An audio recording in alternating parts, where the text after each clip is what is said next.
Hello dear students, क्या हालचाल। उम्मीद करता हूँ आप सभी एकदम मस्त होंगे, तंदुरुस्त होंगे, अपनी फैमिली का और साथ ही साथ अपनी फिटनेस का भी बहुत अच्छे से ध्यान रख रहे होंगे। प्यार बच्चों, आज की इस वीडियो में हम सभी करने जा रहे हैं क्लास 12 हिस्ट्री का टॉप 50 क्वेश्चंस देखने वाले हम। आपके बोर्ड एग्जाम के साथ साथ अभी जो प्री बोर्ड होने वाले हैं उसके लिए भी ये क्वेश्चन इंपोर्टेंट रहेंगे, और बोर्ड एग्जाम के लिए तो भाई यही टॉप 50 क्वेश्चन आप करके जाइए और बोर्ड एग्जाम में तबाही मचा तकरीबन तकरीबन सारे क्वेश्चन आपको इन्हीं में से दिखने वाले हैं जो मैं आपको आज की इस वीडियो में करवाने वाला हूं। ये टॉप 50 क्वेश्चन का जो वीडियो है दो पार्ट्स में मिलेगा। ये पार्ट 1 है जिसमें मैं 25 क्वेश्चन करवाने वाला हूं, और इसका पार्ट 2 भी आएगा जिसमें 25 क्वेश्चन करवा दूंगा। तो इस तरीके से टोटल 50 क्वेश्चन हो जाएंगे। ठीक है, देखिए वीडियो में आगे बढ़ने से पहले थोड़ा सा अपना प्रचार कर लेते हैं भाई, अपने कोर्स का प्रचार कर लो। देखिए अभी हमने आप सभी के लिए परिवर्तन क्रैश कोर्स लॉन्च किया है, जिसमें आप सभी को live classes, animated video, test series भाई इस क्रैश कोर्स की जान है। एग्जाम टाइम पे इस टेस्ट सीरीज से आपको काफी ज्यादा बेनिफिट मिलने वाला है। ये यूट्यूब पे पॉसिबल नहीं था, ये ऐप पे ही पॉसिबल हो पाएगा। तो आप सभी को RSSP के ऐप पे आना होगा। ऐप का लिंक जो है आपको डिस्क्रिप्शन में मिल जाएगा। डाउट सेशन होगा, PYQ वगैरह हम करवा देंगे। बाकी और अगर ज्यादा जानकारी आप पाना चाहते हैं इस कोर्स के बारे में, तो आप हमें इस नंबर पे कॉन्टैक्ट भी कर सकते हैं। इस नंबर पे एक मैसेज कीजिए, आपको मैसेज का रिप्लाई मिलेगा। जो भी जानकारी है आप प्राप्त कर सकते हैं इस क्रैश कोर्स के बारे में। ठीक है जी, चलिए जी, हो गया क्रैश कोर्स की बात हमने कर ली। अब हम आगे आ जाते हैं अपनी PDF में और एक एक करके फटाफट क्वेश्चन को करना स्टार्ट करेंगे। देखिए क्वेश्चंस पहले भी मैं सारे क्वेश्चन दे चुका हूं, मिड टर्म के लिए भी लगभग यही सारे क्वेश्चन थे। मिड टर्म में भी आपने देखा इन्हीं में से क्वेश्चन आए थे। पिछले साल के हमारे स्टूडेंट थे उनको भी यही क्वेश्चन दिए थे। मतलब क्वेश्चन बदले नहीं है, क्वेश्चन वही है, बस ये नई वीडियो में बना रहा हूं, नए तरीके से नए अंदाज में आपको चीजें समझाने वाला। चलिए सबसे पहले क्वेश्चन की बात करते हैं बच्चे। सबसे पहला क्वेश्चन क्या है, मार्कर। हाँ जी, देखिए सबसे पहला क्वेश्चन हमारा है, हड़प्पा वासियों के निर्वाह के तरीकों का वर्णन कीजिए। है ना, यानी कि हड़प्पा वासी किस तरीके से अपना जीवन यापन करते थे। निर्वाह मतलब होता है जीवन यापन करना, यानी कि खाने पीने में किन चीजों का इस्तेमाल करते थे। देखो एक ही क्वेश्चन को कई तरीके से पूछा जाता है पेपर में, हम सभी को ये बात पता है ना। एक क्वेश्चन को कई तरीकों से पूछा जा सकता है, तो आपको हर तरीके से क्वेश्चन का आंसर देने के लिए रेडी रहना होगा। अब देखो इसी क्वेश्चन को दूसरे तरीके से पूछ लिया कि इतिहासकारों ने हड़प्पा वासियों के निर्वाह के तरीके को किस तरीके से नया दिशा प्रदान किया। मतलब कि वही इतिहासकारों ने किस तरीके से हड़प्पा वासियों के निर्वाह के विषय में जानकारी हमें दी है, तो वही निर्वाह के तरीके इसमें आपको लिखने। इसी क्वेश्चन को और सिंपल तरीके से पूछा गया कि हड़प्पा वासियों के जीवन यापन के तरीकों का वर्णन कीजिए। ठीक है जी, तो उम्मीद करता हूं क्वेश्चन समझ में आ गया होगा। आंसर की बात करते हैं, एकदम इजी एकदम हलवा आंसर होगा, है ना। बना के भी लिख सकते हो भाई इस क्वेश्चन का आंसर। देखो हड़प्पावासी अनेक प्रकार के पेड़ पौधों से भोजन प्राप्त करते थे। अनेक प्रकार के पेड़ पौधे से संग्रहण का काम करके भोजन प्राप्त करते थे।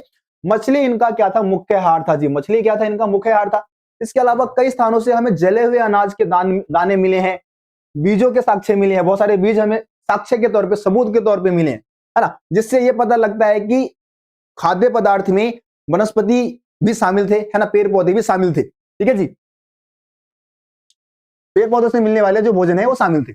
इसके अलावा हड़प्पा स्थलों से हमें अनाज के दाने मिले हैं, जैसे कि चना, गेहूं, जौ, सफेद चना, तिल, दाल, है ना, ये सब साक्ष्य हमें मिले हैं। इसके अलावा बाजरे के दाने के साक्ष्य हमें गुजरात से मिले हैं। चावल हमें बहुत कम मिले हैं, जो इससे ये समझ में आता है कि चावल भोजन के लिए काफी कम इस्तेमाल में लाया जाता था, क्योंकि हड़प्पा क्षेत्र ज्यादातर गर्म और शुष्क क्षेत्र में स्थित था। वर्षा बहुत कम होती थी और चावल की खेती के लिए ठीक ठाक वर्षा का होना जरूरी है, और इस वजह से वहां पे चावल का इस्तेमाल कम होता होगा। इसके अलावा जानवरों के भी साक्ष्य हमें मिले हैं। जानवरों से भी अपना जीवन यापन करते थे, वो जानवरों के भोजन से भी जीवन यापन करते थे, है ना, खाने के लिए। भैंस, बकरी, सुअर, है ना, भेड़ है, इन सब का, ये सब ये पालतू जानवर थे, इनका मांस खाते होंगे। बाकी और जानवरों से दूध वगैरह मिल जा रहे हैं ना। इसके अलावा सुअर है, घड़ियाल है, हिरन है ना, ये सब जंगली जानवर थे जिनको शिकार करके प्राप्त किया करते थे। तो ये है उनके निर्वाह के तरीके।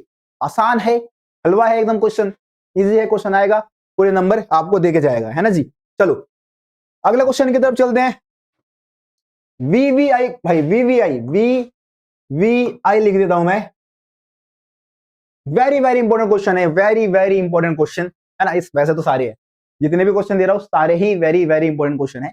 हाँ, एक बच्चे ने कमेंट किया था कि सर हम ना मतलब सीबीएसई बोर्ड के नहीं है, क्या हमारे लिए यूजफुल रहेगा आपकी वीडियो? देखो मेरे चैनल पे जो भी वीडियोस आपको प्रोवाइड कराया जा रहा है वो सीबीएसई बोर्ड के जो स्टूडेंट्स हैं उनके साथ साथ स्टेट बोर्ड के जो हमारे स्टूडेंट्स हैं उनके लिए भी काफी ज्यादा यूजफुल रहेगा, है ना। सभी बच्चों के लिए यूजफुल है भाई, सभी बच्चों के लिए। तो इसलिए मैं कहता हूं कि आप चाहे सीबीएसई बोर्ड के हो, आप चाहे स्टेट बोर्ड के हो, सभी बच्चे इस वीडियो को देख सकते हैं और रोशन सर स्टडी पॉइंट से अपने स्टडी में चार चांद लगा सकते हैं रोशन सर स्टडी पॉइंट की मदद से, ठीक है जी। तो क्वेश्चन हमारा क्या है, हड़प्पा सभ्यता की सबसे अनूठी विशेषता ध्यानपूर्वक जल निकासी प्रणाली को माना जाता है, कथन को स्पष्ट कीजिए।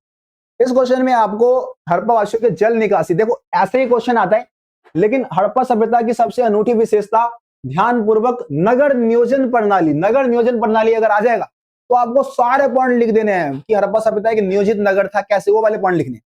लेकिन यहां पे सिर्फ हमें जल निकासी प्रणाली के बारे में पूछा है, सिर्फ और सिर्फ जल निकासी प्रणाली के बारे में ही आपको इस क्वेश्चन में लिखना है। तो ये क्वेश्चन ज्यादातर 3 या 4 मार्क्स में आता है, सीबीएसई बोर्ड में 3 मार्क्स में और बाकी स्टेट बोर्ड वगैरह में 2 मार्क्स में या फिर 4 मार्क्स में पूछ लिया जाता है, ठीक है। तो यहाँ पे हमें सिर्फ जल निकासी प्रणाली के बारे में बात करनी है। जैसे कि आप देखो, हड़प्पा सभ्यता के जल निकासी प्रणाली का वर्णन कीजिए, ये अथवा में क्वेश्चन है, एकदम सिंपल क्वेश्चन। इसी क्वेश्चन को अगर घुमा के पूछेंगे तो इस तरीके से पूछ लेंगे।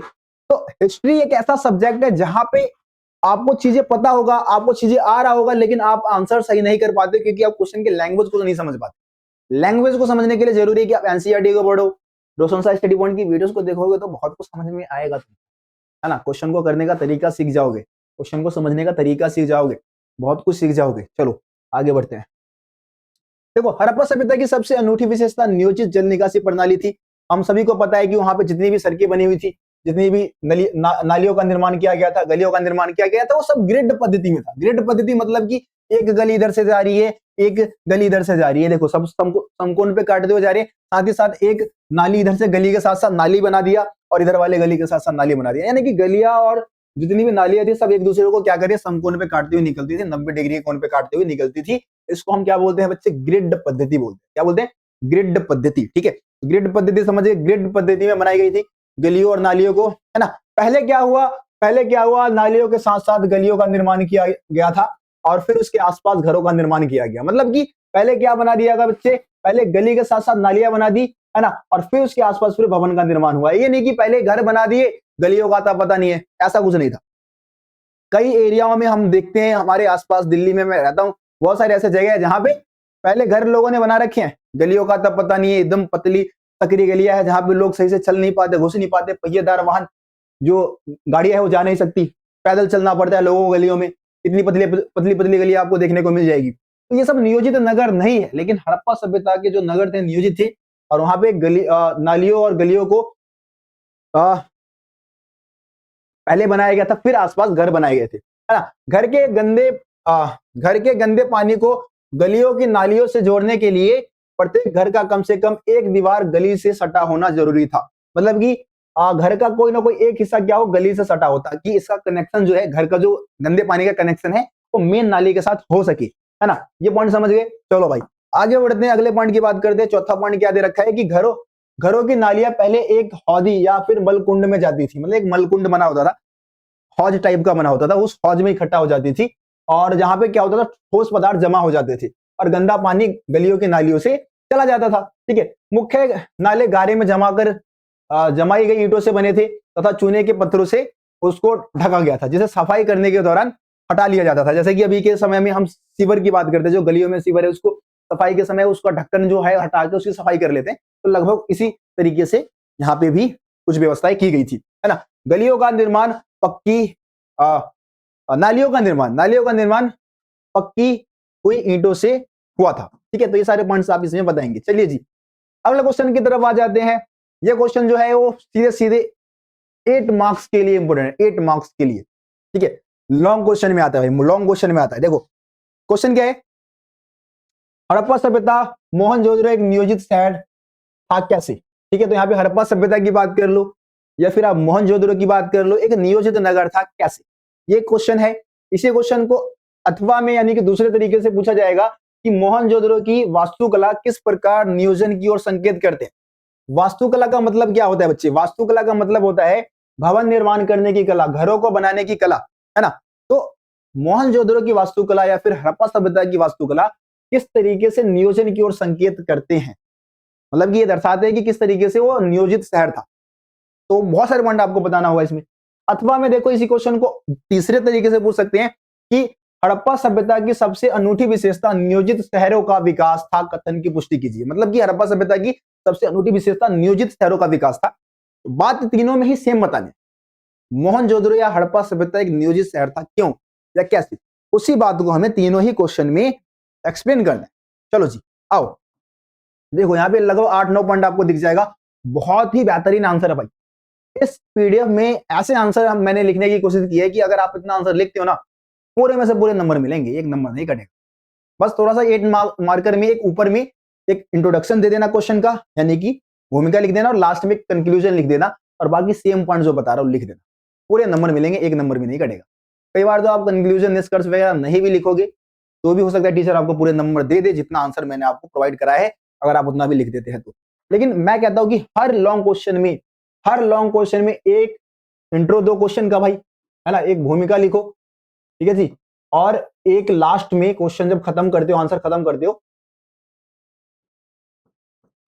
निष्कर्ष दो, ठीक है, निष्कर्ष दो, तब जाके आपका आंसर जो है वो कंप्लीट माना जाएगा और आपको पूरे नंबर फिर दिए जाएंगे। चलिए आगे बढ़ते हैं, है ना। देखो हड़प्पा सभ्यता की सबसे अनूठी विशेषता जो थी वो ध्यानपूर्वक शहरी केंद्रों का विकास था। जैसे मोहनजोदड़ो सबसे प्रसिद्ध और पुरा स्थलों में से एक था, पूरी तरीके से नियोजित ढंग से बसाया गया। ऐसा माना जाता है कि आज के समय के जो बहुत सारे विकसित शहर है उससे भी बहुत ही ज्यादा विकसित शहर था, उससे भी ज्यादा डेवलप शहर था। वहां पे नियोजित नगर नियोजन की जो पद्धति थी आधुनिक समय से भी बेहतरीन मानी गई है, ठीक है जी। तो ऐसा क्यों कह सकते हैं, देखो सबसे पहले यहाँ पे बस्तियों का विभाजन दो भागों में किया गया था। मतलब पहले से इन्होंने क्या कर रखा है, बस्तियों को दो भागों में बांट रखा है। एक हमारा दुर्ग होता था, है ना, एक हमारा दुर्ग होता था, है ना, जिसको दुर्ग जो था पहला दुर्ग था, ठीक है, जो कि बहुत छोटा होता था, दुर्ग का आकार बहुत छोटा होता था और ये ऊंचाई पर बनाया गया था, है ना, और दीवारों से घेरा गया था इसको, ताकि अन्य बस्तियों से इसको अलग किया जा सके। दूसरे अगर हम शहर की बात करें तो निचला शहर था। निचला शहर जो था वो दुर्ग से काफी ज्यादा बड़ा होता था। दुर्ग ऊपर बना था, छोटा होता था, निचला शहर नीचे बना था लेकिन बहुत ही दूर तक फैला था, है ना। यह भी दीवारों से घेरा गया था इसको भी, और कई भवनों को ऊंचे चबूतरों पर यहाँ पे बनाया गया था। इसका एग्जाम्पल हम समझ सकते हैं, छोटा भीम का एग्जाम्पल मैं वीडियो में भी दिया था आप लोगों को, है ना, कि जैसे आप राजा इंद्र वर्मा जहां महारानी राजकुमारी इंदुमती, जहां पे इंदुमती नाम था, हाँ इंदुमती नाम था, तो जहां पे वो रहने लग रहे थे वो ऊंचाई पे बनाया गया था, छोटे छोटे एरिया में, जहां पे छोटा भीम रह रहा है, ढोलू बोलू और कीचक और ये कालिया, है ना, राजू, ये सब रह रहे, तो वो नीचे बनाया गया था, यानी कि वो निचला शहर था। तो ये बढ़िया एग्जाम्पल आप पेपर में मत लिखना भाई, छोटा भीम का एग्जाम्पल बस समझाने के लिए मैंने दिया है ना। चबूतरों का निर्माण, देखो भाई घर को बनाने से पहले क्या होता था, घर को बनाने से पहले हड़प्पावासी क्या करते थे, एक ऊंचा चबूतरा बनाते थे, है ना। जैसे कि अभी भी घर बनता है तो पहले जमीन के नीचे से एक दीवार उठाई जाती है, फिर उसके ऊपर मिट्टी विट्टी भर देते हैं, है ना, और फिर उसके ऊपर फिर घर बनवाते हैं, फिर इसके ऊपर क्या करते हैं, घर बनवाते हैं। तो हड़प्पावासी भी क्या करते थे, घरों को बनाने से पहले चबूतरों का निर्माण करवाते थे। और ये चबूतरे क्या काम करने लग रहे थे भाई, ये घरों को मजबूती प्रदान करते थे, ये नींव का काम करते थे। अब सीधा आप जमीन से दीवार उठा के घर बना दोगे, दीवार मतलब घर गिर जाएगा तुम्हारा, है ना। लेकिन ये चीज जो है वो काफी ज्यादा बेनिफिशियल था, और इससे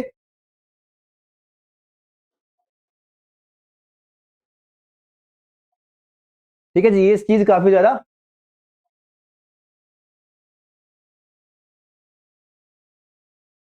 चलिए चबूतरों का निर्माण समझ गए। अब हम बात करते हैं समान आकार की ईंटों का प्रयोग। देखो हड़प्पा वासियों ने घरों को बनाते समय एक समान आकार की ईंटों का प्रयोग किया था, समान आकार की होती थी, है ना। और ईंट जो थे वो धूप में सुखा के और भट्टी में पका के, दो तरीके से ईंटें बनी हुई थी, धूप में सुखाकर और भट्टी में पकाकर, लेकिन एक समान आकार की होती थी, सबका जो आकार था एक जैसा ही था। ये बस इतना आप लिख देना, जहां पे लंबाई ऊंचाई की 4 गुनी और चौड़ाई लंबाई की 2 गुनी होती थी, ये भी पॉइंट आप यहाँ पे लिख देना।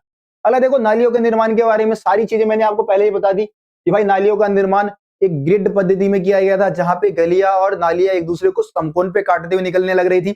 और जो पहले गलियों के साथ साथ नालियों का निर्माण हुआ था, फिर उसके ऊपर मतलब उसके बाद फिर घर बनाए गए थे, ठीक है। तो ये पॉइंट तो मैंने आपको पहले समझा दिया। ये चौथा पॉइंट था। पांचवा पॉइंट देखो, पांचवा पॉइंट क्या दे रखा है, आवासीय भवनों का निर्माण, यानी कि जिसको हम गृह स्थापत्य बोलते हैं, है ना। हड़प्पा वासियों ने निचले शहर में, जो निचला शहर था, वहां पे आवासीय भवनों का विस्तार था, जहां पे आम लोग, नागरिक रहते थे, घर बना के रहते थे। तो आवासीय भवन का निर्माण कैसे होता था, आवासीय भवन के मध्य में, आवासीय भवन के बीच में क्या होता था बच्चे, आंगन होता था, और आंगन के चारों तरफ क्या बने होते थे, आंगन के चारों तरफ बने होते थे कमरे, है ना। आंगन के चारों तरफ क्या बने होते थे, कमरे। और आंगन का प्रयोग किस लिए होता था, तो गर्मियों के मौसम में खाना वगैरह बनाने के लिए, कटाई करने के लिए आंगन का प्रयोग करते थे। ठीक है जी, ये समझ गए आप। ये आवासीय भवन के बारे में हो गया। पॉइंट सारे जो भी मैं आपको बता रहा हूं वही सारे पॉइंट्स लिखे हुए हैं, कुछ भी हटके या कुछ भी अलग चीजें आपको यहाँ पे इस पीडीएफ में लिखा हुआ नहीं मिलेगा। जो मैं आपको समझा रहा हूं वही सारी बातें इसमें लिखी हुई है। चलिए समझ गए जी, आगे बढ़ते हैं।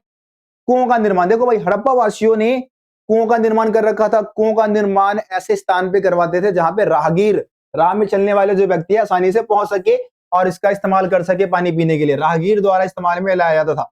मोहनजोदड़ो से कुओं की संख्या कितनी मिली है भाई, 700 लगभग, है ना। 700 के आसपास कुएं जो है मोहनजोदड़ो से मिले हैं। देखो 700, मोहनजोदड़ो से कुओं की संख्या कितनी मिली है, 700। इसके अलावा हम देखते हैं कि हड़प्पा वासी जो है वो घरों को बनाते समय एकांतता को बड़ा महत्व देते थे। एकांतता को महत्व देने का मतलब यह है कि भाई घर की बातें घर में रहे, है ना, घर में गोपनीयता बनी रहे, मियां बीवी के बीच में लड़ाई हो गई तो बाहर के लोगों को पता ना चले, इस बात को बड़ा महत्व देते थे हड़प्पा वासी। ठीक है, तो इसके लिए क्या करते थे, जो जमीन से सटी हुई जो दीवारें होती थी, जो जमीन से सटी हुई दीवारें निकलती थी, इसमें इसमें वो खिड़कियां नहीं बनवाते थे, है ना। क्या नहीं बनवाते थे, खिड़कियां नहीं बनवाते थे। और जो मेन गेट होता था, जो मेन गेट, वो सामने की तरफ नहीं खुलता था। ठीक है, सामने की तरफ नहीं खुलता था, मतलब मेन गेट से डायरेक्ट आप घर के आंतरिक भागों को नहीं देख सकते थे। मेन गेट का निर्माण इस तरीके से हुआ था कि आप मेन गेट से डायरेक्ट घर के अंदर के दृश्य का अवलोकन नहीं कर सकते थे, अंदर के दृश्य को नहीं देख सकते थे। किस तरीके से मियां बीवी आपस में लड़ रहे हैं, एक दूसरे का बाल बाल उखाड़ रहे हैं, किस तरीके से एक दूसरे को मार रहे हैं, वो आप नहीं देख सकते। ठीक है, तो एकांतता को बड़ा महत्व देते थे भाई।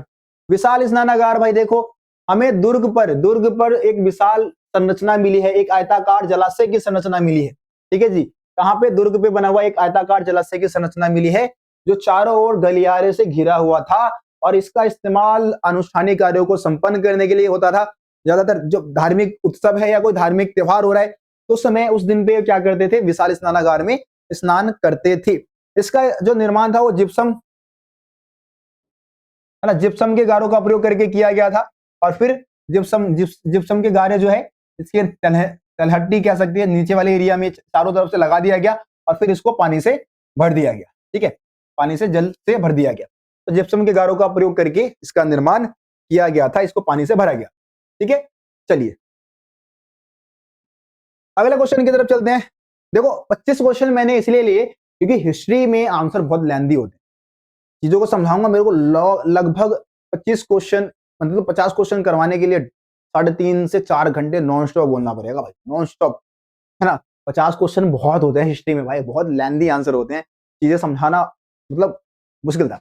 इसीलिए मैंने इसको 2 पार्ट्स में लाने की कोशिश की है। तो आप लोग सपोर्ट करें भाई, दोनों पार्ट्स देखे, 50 के 50 क्वेश्चन दोनों पार्ट्स में आपको मिल जाएगा और बहुत ही ज्यादा यूजफुल रहेगा। ठीक है, चलिए अगले क्वेश्चन की बात करते हैं। एक बार भाई सारे बच्चे जितने भी अभी तक इस वीडियो को देख रहे हैं, क्वेश्चंस को समझ रहे हैं, समझ में चीजें आ रही है, तो लाइक कर देना, इस वीडियो को लाइक कर देना, अपने 2 4 5 10 दोस्तों को शेयर भी कर देना।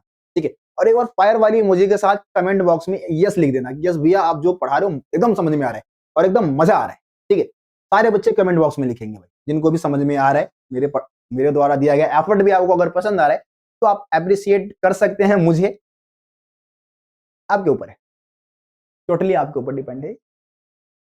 चलिए अगला क्वेश्चन है, क्वेश्चन नंबर 4 क्या कहता है, क्वेश्चन नंबर 4 कहता है कि इतिहासकार सामाजिक और आर्थिक विभिन्नताओं का अवलोकन करने के लिए कौन सी 2 विधियों का प्रयोग करते हैं। देखिए इस क्वेश्चन को समझिए, बड़ा ही आसान क्वेश्चन है, क्वेश्चन तो सारे ही आसान है। क्वेश्चन कह रहा है कि इतिहासकार किसी भी समाज में जो आर्थिक और सामाजिक विभिन्नताएं होती है उसका अवलोकन कैसे करते हैं। जैसे मान लो मैं हड़प्पा सभ्यता का एक बहुत ही गरीब निवासी हूं, बहुत ही गरीब, और कोई दूसरा बंदा जो कि बहुत ही अमीर है, तो इस अमीरी गरीबी का पता कैसे चलेगा। आज से हम 4600 साल 5000 साल पहले की बात कर रहे हैं, जब हड़प्पा सभ्यता का विकास भारत में हुआ था, तो अमीरी गरीबी का पता कैसे लगेगा, कैसे इतिहासकार पता लगाएंगे कौन अमीर था कौन गरीब था। तो इसके लिए इतिहासकार क्या करते हैं, दो विधियों का इस्तेमाल करते हैं।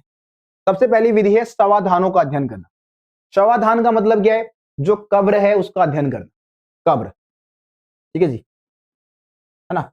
अब देखो ज्यादातर ये देखा गया कि वहां पे हड़प्पावासी ज्यादातर अपने मृतकों को दफनाते थे, दफनाने की प्रक्रिया वहां पे चलती थी, कब्रों में दफनाते थे। जलाने वलाने की प्रक्रिया का पता नहीं, लेकिन हाँ दफनाने की प्रक्रिया थी। बहुत सारे कब्र वगैरह में मिले, बहुत सारी अस्थियां वगैरह में मिली है। तो कई बार क्या होता था कि जो हड़प्पावासी थे वो अपने मृतकों के साथ उनके द्वारा प्रयोग किए गए सामान वगैरह को दफना देते, है ना। अगर आप एनसीईआरटी बुक को पढ़ते हैं तो वैसे एनसीईआरटी बुक में लिखा हुआ है कि ज्यादा मान्यता नहीं थी सामान वगैरह को सबके साथ दफनाने की, ज्यादा मान्यता नहीं थी। लेकिन आप देखना लास्ट पेज पे एक पिक्चर भी दे रखा है जिसमें बहुत सारे सामान एक कब्र में हमें मिले हैं, ठीक है जी। तो जिस कब्र से ज्यादा कीमती वस्तुएं मिलेंगी उससे पता लग जाएगा कि हाँ भाई इस व्यक्ति की आर्थिक स्थिति अच्छी रही होगी। क्योंकि ज्यादातर ये होता है कि मरने वाले द्वारा प्रयोग किए गए सामान को उसके साथ ही दफना दिया जाता। तो अगर वो अमीर रहा होगा तो उसके पास साथ साथ महंगी वस्तुएं दफनाई जाएगी, अगर गरीब रहा होगा तो भाई उसके साथ साथ सस्ती किस्म की वस्तुएं दफनाई जाएगी। तो इससे हमें पता लग सकता है कि कौन अमीर था कौन गरीब था। एक तरीका तो ये होता है।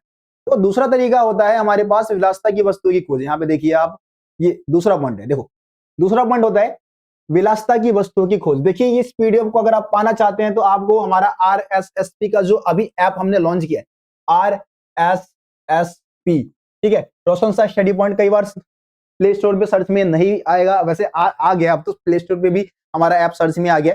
आप RSSP एजुकेशन करके सर्च कर लेना, या RSSP डायरेक्ट सर्च करोगे तो शायद आ जाएगा। नहीं आएगा तो भाई लिंक डिस्क्रिप्शन में डाल दूंगा, वहां जाकर डाउनलोड कर लेना।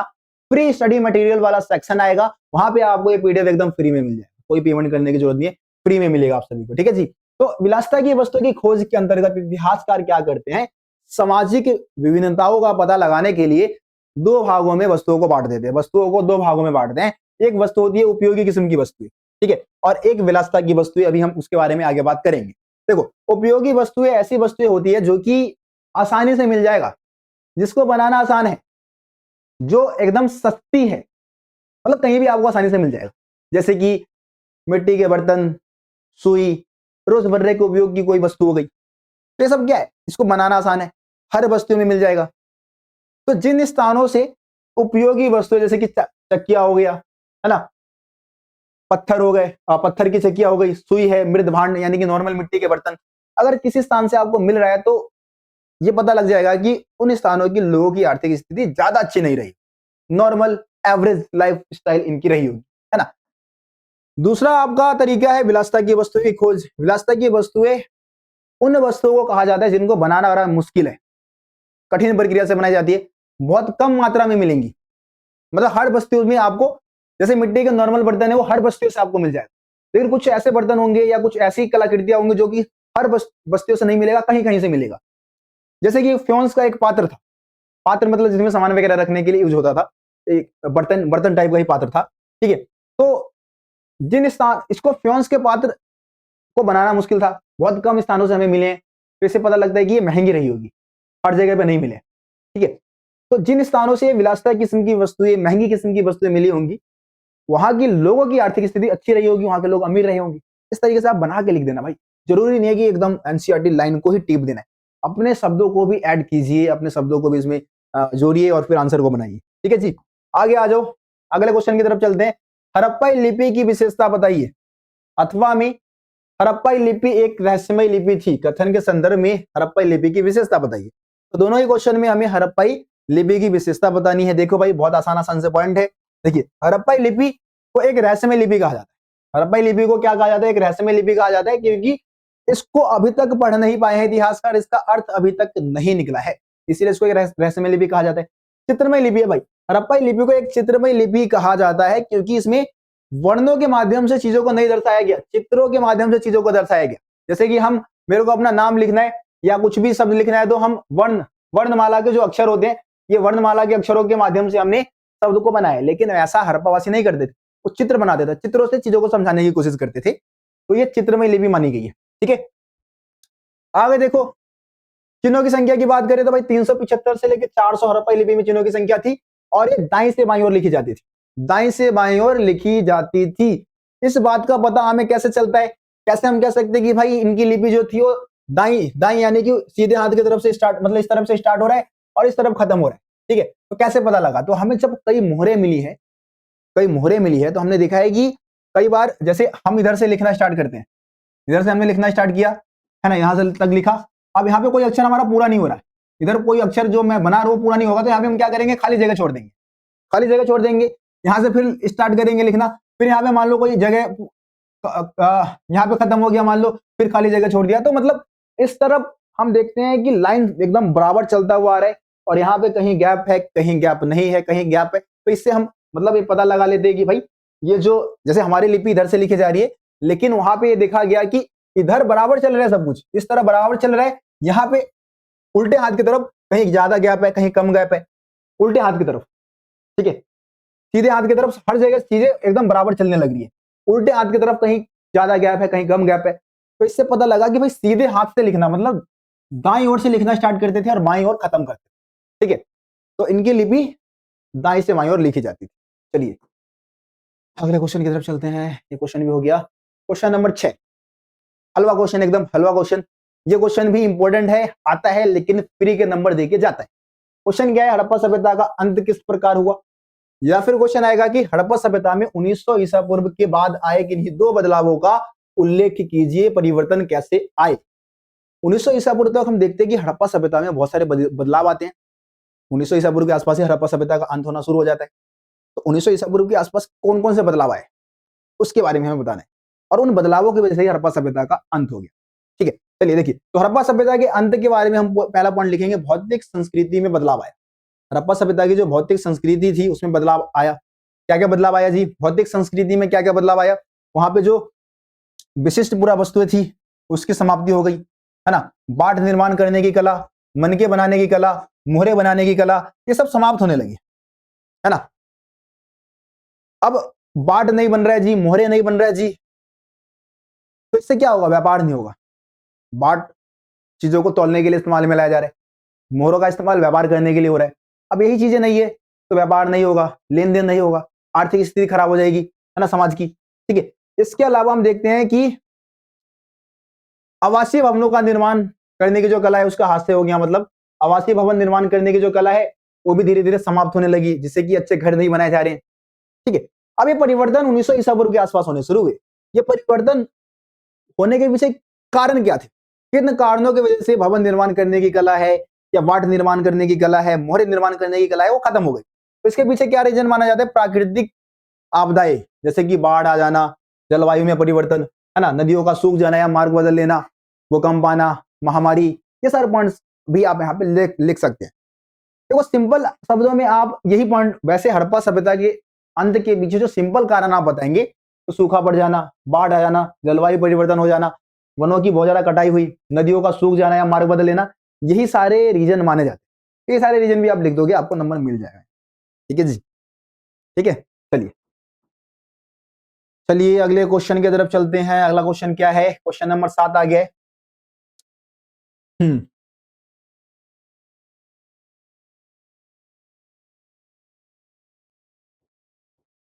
क्वेश्चन नंबर 7 क्या कहने लग रहे हैं बच्चे? आरंभिक भारतीय इतिहास में 6ठी शताब्दी ईसा पूर्व को एक महत्वपूर्ण काल क्यों माना जाता है? ठीक है जी, 6ठी शताब्दी ईसा पूर्व का जो काल है वो भारतीय इतिहास में महत्वपूर्ण माना जाता है, ठीक है।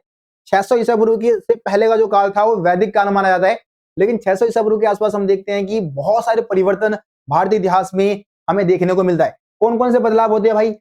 लोहे का प्रयोग शुरू हो जाता है, ये देखो क्या है, बहुत सारे नए नए राज्यों का, देखो राज्यों तथा नगरों का विकास होता है इस टाइम पीरियड में, है ना। बहुत सारे नए नगर और राज्य भर के सामने आते हैं, लोहे का प्रयोग शुरू हो जाता है भाई, लोहे के हथियार बनाए गए, लोहे के औजार बनाए गए, जिससे कि कृषि करना, युद्ध लड़ना, ये सब चीजें बहुत मतलब आसान हो गया। सिक्कों का विकास हुआ भाई, बहुत सारे नए नए सिक्के ढाले गए इस काल में। जैन तथा बौद्ध धर्म का विकास भी हम देखते हैं कि इसी काल में होता है, 600 ईसा पूर्व से 600 ईस्वी के काल में होता है। जैन तथा बौद्ध धर्म के ग्रंथों का की जो रचना है वो भी, जाहिर सी बात है, धर्म का विकास हुआ है तो धार्मिक ग्रंथों की रचना भी इसी टाइम पीरियड में होगी। 16 महाजनपदों का विकास भी इसी टाइम में होता है। तो ये आपके हो गए 600 ईसा पूर्व का जो काल था वो क्यों महत्वपूर्ण था, उसके पॉइंट आपके बन गए।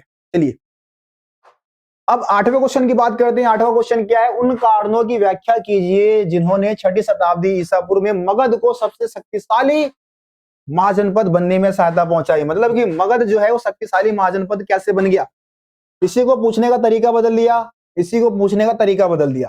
तीनों क्वेश्चन में सेम आंसर देना है कि मगध एक शक्तिशाली महाजनपद कैसे था, क्यों बन गया था 600 ईसा पूर्व के आसपास, है ना। देखिए, तो आधुनिक समय में हम बात करें, आधुनिक समय में अगर हम बात करें तो जो बिहार और झारखंड का जो एरिया था वो मगध कहलाता था, मगध महाजनपद। शक्तिशाली बनने के पीछे बहुत सारे कारण हैं, जैसे कि यहाँ की भूमि बहुत ही ज्यादा उपजाऊ थी। अब जमीन उपजाऊ है भैया तो खेती बहुत अच्छी होगी, खेती अच्छी होगी तो लोगों को भोजन अच्छा मिलेगा। पहले समय में क्या होता था कि भोजन ही लोगों को नहीं मिलता था, खाने पीने की चीजें नहीं मिलती थी, अकाल पड़ जाती थी भाई, लोग गांव के गांव लोग भूखे मर जाते थे।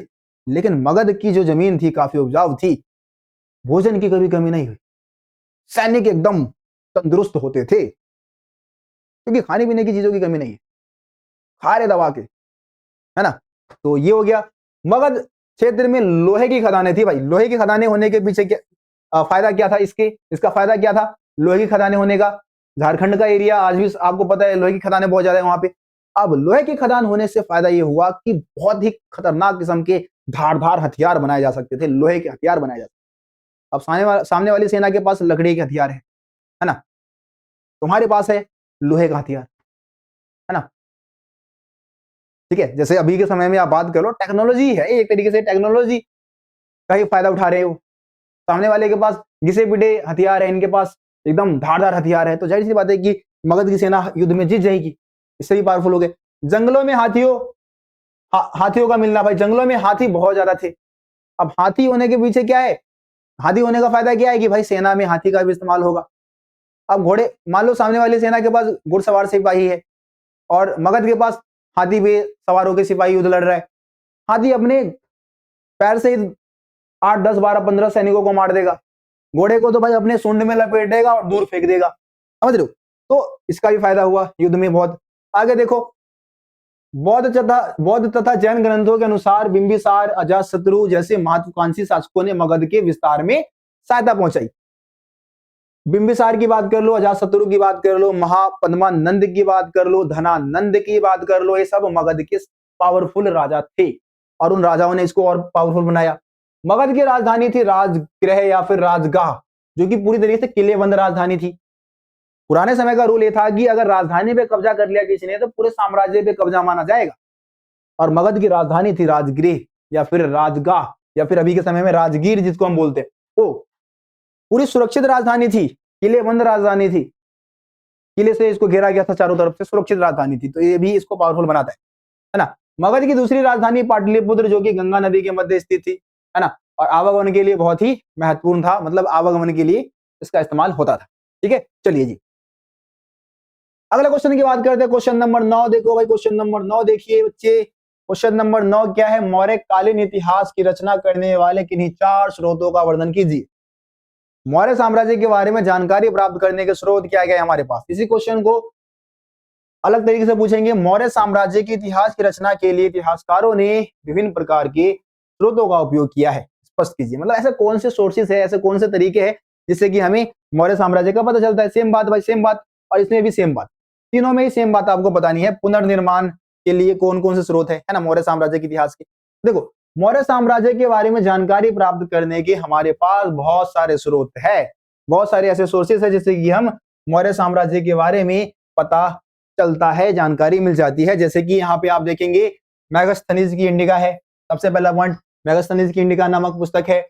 मैगस्थनीज एक राजदूत था, यूनानी राजदूत था, भारत आया था, इंडिका नामक पुस्तक लिखी, पाटलिपुत्र का और सुंदर वर्णन किया है, मौर्य प्रशासन व्यवस्था के बारे में, है ना, वहां के समाज के बारे में बहुत कुछ इसमें बताया गया है भाई, ये पॉइंट लिखो। अगला कौटिल्य साहब है हमारे, कौटिल्य जिसको हम चाणक्य फिर विष्णुगुप्त भी बोलते हैं, चाणक्य या फिर विष्णुगुप्त भी बोलते हैं। चंद्रगुप्त मौर्य का गुरु था ये, प्रधानमंत्री भी बोल सकते हो आप।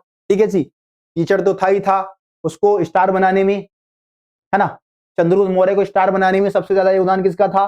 कौटिल्य का था। अगर देखो, मतलब मैंने ये देखा है कि जितने भी हमारे महान योद्धा हुए हैं उनके पास कोई ना कोई टीचर तो था जिसने उनको महान बनाने में भरपूर योगदान दिया, भरपूर योगदान। जैसे कि कौटिल्य साहब ने कौटिल्य साहब ने हमारे चंद्रगुप्त मौर्य को महान बना दिया। ऐसे ही महाभारत में आप देख लो, द्रोणाचार्य ने अर्जुन को महान बना दिया। पर देखो यार, मेरे को ऐसा लगता है कि सबकी स्टोरी चंद्रगुप्त मौर्य जैसे नहीं हो सकता, जिसके लाइफ में चाणक्य जैसे गुरु थे, या फिर सबकी स्टोरी अर्जुन जैसी नहीं हो सकती जिसके लाइफ में द्रोणाचार्य थे। कईयों की स्टोरी एकलव्य जैसी भी होती है, जिसने सिर्फ एक मूर्ति बनाई अपने गुरु की और बहुत ही बेहतरीन शिक्षा प्राप्त की, सिर्फ मूर्ति को देख के, मूर्ति के सामने। द्रोणाचार्य नहीं चाहिए था उनको, सिर्फ द्रोणाचार्य की मूर्ति बनाई और ऐसी शिक्षा, ऐसे धनुर्धर की शिक्षा उन्होंने प्राप्त की कि मतलब शायद अर्जुन से भी बेहतरीन धनुर्धर थे वो, है ना। एकलव्य के बारे में आप सभी को पता होगा।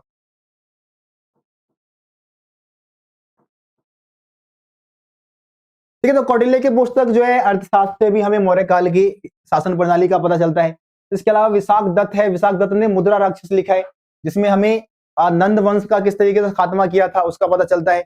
इसके अलावा जैन तथा बौद्ध धर्म के ग्रंथ है, इससे हमें मौर्य साम्राज्य के जो राजा थे उनके धर्म का पता चलता है। ठीक है जी, किस धर्म को फॉलो करते थे उसका पता चलता है हमारे को। इसके अलावा सम्राट अशोक की अभिलेख है, सम्राट अशोक ने बहुत सारे अभिलेख लिखवाए थे ब्राह्मणी और खरोष्टी लिपि में। ठीक है जी, ब्राह्मणी और खरोष्टी लिपि में जो सम्राट अशोक ने अपने अभिलेख लिखवाए थे, उससे भी हमें मौर्य साम्राज्य के बारे में, सम्राट अशोक के धर्म की नीतियों के बारे में पता चलता है। ओके सबको भाई, ओके यहां तक सबको। चलिए अब आ गया एक और बहुत ही important, very very important question भाई। समझ में नहीं आता बच्चों को जल्दी, ये क्वेश्चन जल्दी बच्चों को समझ में नहीं आता है। मौर्य प्रशासन के प्रमुख अभिलक्षणों की चर्चा कीजिए। अशोक के अभिलेखों में इसमें कौन कौन से तत्वों के प्रमाण मिलते हैं। ठीक है जी, मतलब मौर्य प्रशासन व्यवस्था की चर्चा हमें इसमें करनी है। और अथवा में एक और क्वेश्चन पूछा गया है कि मौर्यों की प्रशासन व्यवस्था की मुख्य विशेषताओं की व्याख्या कीजिए। मौर्यों की प्रशासन व्यवस्था, प्रशासन व्यवस्था का मतलब क्या होता है जी? प्रशासन व्यवस्था का मतलब होता है कि मौर्य साम्राज्य के शासक अपनी शासन व्यवस्था को कैसे चलाते थे। मौर्य साम्राज्य बहुत ही विशालकाय साम्राज्य था, पूरे भारत में इसका विस्तार था, उत्तर से लेकर दक्षिण, पूरब से लेकर पश्चिम। इतने विशालकाय साम्राज्य पे आखिर मौर्य शासक किस तरीके से नियंत्रण रखते थे उसके बारे में ही आपको मौर्य प्रशासन व्यवस्था में आपको पता नहीं। इसमें मैंने कुछ बहुत ही इंपॉर्टेंट हेडिंग्स बनाए हैं भाई, उन हेडिंग्स का इस्तेमाल करके इस क्वेश्चन का आंसर दो। जैसे कि पहला हेडिंग आप देखेंगे 5 प्रमुख राजनीतिक केंद्र। पूरे मौर्य साम्राज्य को 5 प्रमुख राजनीतिक केंद्रों में डिवाइड किया गया था। ठीक है जी, 5 प्रमुख राजनीतिक केंद्रों में मौर्य साम्राज्य को बांटा गया था, है ना। जिसमें से सबसे पहले उसकी राजधानी थी, राजधानी क्या थी भाई? पाटलिपुत्र। और इसके अतिरिक्त 4 प्रांतीय केंद्र थे, 4 प्रांतीय केंद्र थे, तक्षशिला, उज्जैनी, तोसली और स्वर्णगिरी। स्वर्णगिरी, तो ये 4 प्रांतीय केंद्र और एक राजधानी पाटलिपुत्र मिला के हो गए 5 प्रमुख राजनीतिक केंद्र। असमान शासन व्यवस्था, देखो मौर्यों की जो शासन व्यवस्था थी असमान थी। असमान का मतलब है कि पूरे साम्राज्य पे मौर्य शासकों का एक जैसा नियंत्रण नहीं था। ठीक है, राजधानी है पाटलिपुत्र, राजधानी पाटलिपुत्र और इसके आसपास के केंद्रों पर बहुत ही अच्छा नियंत्रण था। लेकिन राजधानी से दूर का कोई एरिया है उस पर नियंत्रण अच्छा नहीं था। ठीक है जी, साउथ में चले जाओ, अफगानिस्तान साइड चले जाओ, वहां पे मौर्य शासकों का बेहतरीन नियंत्रण नहीं था। कोई भी आएगा, कमजोर नियंत्रण कह सकते हैं कि कोई भी दूसरा शासक आएगा और आसानी से वहां की सेना को हरा के वहां पे कब्जा कर लेगा, ऐसा कह सकते हो। तो असमान शासन व्यवस्था थी, पूरे साम्राज्य पे एक जैसा नियंत्रण नहीं था। तीसरा पॉइंट, प्रांतीय केंद्रों का चयन। देखो मौर्य शासकों ने अपने प्रांतीय केंद्रों का चयन बहुत ही सावधानी पूर्वक तरीके से किया था। ठीक है, प्रांतीय केंद्रों का चयन इस तरीके से किया कि भाई कुछ व्यापारी केंद्र के आसपास स्थित हो, कुछ केंद्र, कुछ जलमार्ग के आसपास हो, कुछ खनिज, जहां पे कुछ खनिज संसाधन हो, ऐसे केंद्रों को प्रांतीय केंद्र बनाया जाए, है ना। तो जैसे कि आप देखेंगे कि प्रांतीय केंद्रों का चयन बहुत ही ध्यान से किया गया। तक्षशिला और उज्जैनी, तक्षशिला अभी के समय में पाकिस्तान में है, उज्जैनी मध्य प्रदेश में, एमपी में। ये दोनों ही प्रांतीय केंद्र जो है वो लंबी दूरी वाले व्यापार मार्ग पर स्थित थे, इनका महत्व व्यापार के लिए था काफी ज्यादा, है ना। इसके अलावा साउथ में हम चले जाएंगे, स्वर्णगिरी जो कि कर्नाटक में है, स्वर्णगिरी जो कि सोने की खदानों के लिए बहुत ही फेमस था, यहाँ पे सोने की खदान बहुत ज्यादा थी। ठीक है जी। अगला पॉइंट देखो, आवागमन को सुचारू बनाना। मौर्य शासकों ने आवागमन को सुचारू बनाने के लिए, मतलब कि एक जगह से दूसरे जगह पे आना जाना आसान हो सके, यातायात आसान हो सके, उसके लिए उन्होंने क्या किया था, नदी मार्ग, स्थल मार्ग की बहुत ही बेहतरीन व्यवस्था कर रखी थी। गंगा नदी के माध्यम से आवागमन जो था वो बहुत आसानी से हो जाता था। ठीक है, तो ये पॉइंट लिख दो। अगला देखो, समिति और उप समिति। जो मैगस्थनीज भाई साहब है हमारे, जो कि यूनानी राजदूत थे, यूनान से आए थे, मैगस्थनीज भाई साहब ने बोला कि मौर्य प्रशासन व्यवस्था को सुचारू रूप से चलाने के लिए, मौर्य साम्राज्य में मतलब सेना को सुचारू रूप से संचालित करने के लिए, सेना को, खास करके सेना की बात की, सेना को सुचारू रूप से संचालित करने के लिए एक समिति और उसकी 6 उप समितियां बनाई गई, जिसमें उन्होंने उस समिति की जो 6 उप समितियां थी उसके कार्य भी बताए हैं। जैसे कि सबसे पहले उप समिति का काम क्या था, नौसेना का संचालन करना। नौसेना यानी कि जो जल सेना है, जल सेना, है ना, जल सेना का संचालन करना। दूसरी उप समिति यातायात और खान पान का संचालन करती थी। ठीक है जी, यातायात और खान पान मतलब कि जैसे कि यातायात में पशुओं के लिए, पशुओं को बैलगाड़ी के लिए पशुओं की व्यवस्था करना, है ना, जल मार्ग से यात्रा करने के लिए जो जहाज वगैरह है या नाव है उसकी व्यवस्था करना। ठीक है जी, ये काम, सैनिकों के लिए भोजन की व्यवस्था करना। तीसरी उप समिति का काम था पैदल सैनिकों का संचालन करना जी, पैदल सैनिकों का संचालन करती थी। चौथी उप समिति अश्वरोहियों का संचालन करती थी। पांचवी रथारोहियों का, मतलब अश्वरोही सेना के अलावा रथ वगैरह भी युद्ध में इस्तेमाल में लाए जा रहे हैं, तो रथों को चलाने के लिए भी चाहिए, उसको संचालित करती थी पांचवी उप समिति। छठी उप समिति जो है वो हाथियों का संचालन करती थी। किसका संचालन? हाथियों का संचालन। तो इस तरीके से ये 6 उप समितियां हो गई भाई। इसमें से दूसरी उप समिति की मुख्य विशेषता थी, मैंने आपको बता दिया, पशुओं के लिए चारे की व्यवस्था करना, सैनिकों के लिए भोजन की व्यवस्था करना, है ना, सैनिकों के लिए आने जाने के लिए बैलगाड़ी की व्यवस्था करना, ये सब काम दूसरी उप समिति क्या करती थी। लास्ट में एक पॉइंट बताओगे, धम्म महामात्र की नियुक्ति। भाई देखो, यह भी अशोक के प्रशासन की एक महत्वपूर्ण नीति मानी जाती है। सम्राट अशोक के प्रशासन की एक महत्वपूर्ण नीति थी धम्म महामात्रों की नियुक्ति। देखो, अशोक ने, जो सम्राट अशोक है, उसने ये कहा था कि मेरे द्वारा जो धम्म का उपदेश दिया जा रहा है, धम्म का उपदेश जो प्रसारित किया जा रहा है, उसको जो भी फॉलो करेगा उस दुनिया में और आगे आने वाले सभी जीवन में सुखी रहेगा। ठीक है, अच्छे उपदेश थे इसमें, धम्म की नीति में अच्छे उपदेश थे, जैसे कि बड़ों का आदर करना, सन्यासियों के साथ अच्छा व्यवहार करना, दूसरे के धर्म का सम्मान करना, ये सब बातें इसमें थी। तो उसने धम्म का प्रचार अपने पूरे साम्राज्य में करवाना चाहा।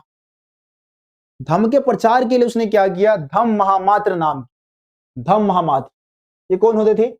अधिकारी। अधिकारी कौन थे भाई? ये अधिकारी। धम्म महामात्र कौन होते थे? अधिकारी, जो कि क्या काम करते थे, सम्राट अशोक ने जो धम्म की नीति जो लागू की थी उसका प्रचार करते थे। पूरे साम्राज्य में घूम घूम के धम्म का प्रचार करते थे, धम्म महामात्र नाम के अधिकारी। बस खत्म, कहानी खत्म। चलो भाई, अगले क्वेश्चन की तरफ आ जाओ। अभिलेख शास्त्रियों की कुछ समस्याओं की सूची बनाइए। देखिए, अभिलेख शास्त्री कौन होते हैं? अभिलेख शास्त्री होते हैं जो अभिलेखों का अध्ययन करते हैं, अभिलेखों का अध्ययन करते हैं, वो कहलाते हैं अभिलेख शास्त्री। अभिलेख क्या होते हैं? पॉलिश पत्थर, चट्टान पे लिखे गए शब्द, उत्कीर्ण खोद के उत्कीर्ण किए गए शब्द को हम क्या बोलते हैं? अभिलेख बोलते हैं, है ना। अब अभिलेखों का अध्ययन करने वाले कहलाते हैं अभिलेख शास्त्री, जो कि अभिलेखों के शब्द को पढ़ेंगे, उसका विश्लेषण करेंगे और फिर इतिहास के रचना में उसका इस्तेमाल करेंगे। लेकिन जब हम भारतीय इतिहास के बारे में हम जानना चाहते हैं तो अभिलेखों से हमें बहुत कुछ पता चलता है, बहुत ज्यादा बहुमूल्य जानकारी हमें अभिलेखों से पता चलती है।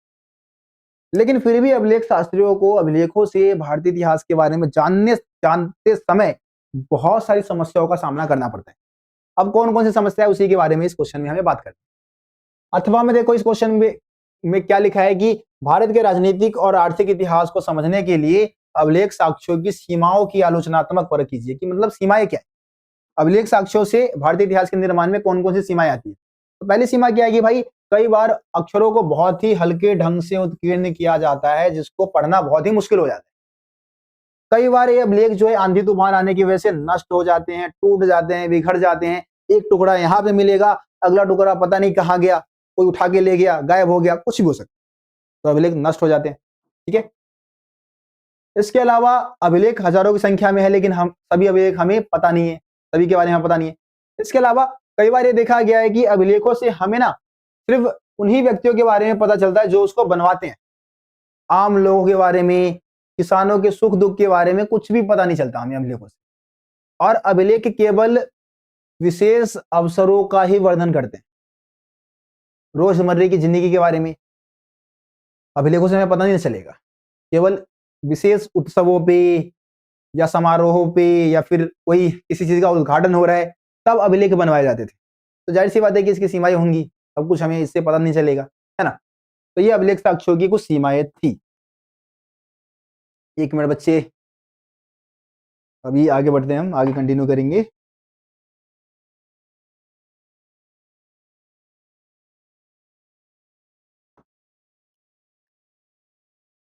देखिए, जो अगला क्वेश्चन है हमारा वो है गोत्र क्या है, गोत्र के नियम बताइए। ठीक है जी। देखिए, गोत्र की अगर हम बात करते हैं तो गोत्र का जो निर्धारण है, बहुत सारे बच्चों को गोत्र की परिभाषा ही नहीं पता। गोत्र का निर्धारण होता है वैदिक ऋषि के नाम। तो वैदिक काल में जो ऋषि मुनि हुए उनके नाम पे ही गोत्र का निर्धारण होता है। और जो व्यक्ति जिस गोत्र का माना जाता है वो उसी ऋषि का वंशज माना है। मतलब जैसे मान लो मेरा जो गोत्र है वो वशिष्ठ है,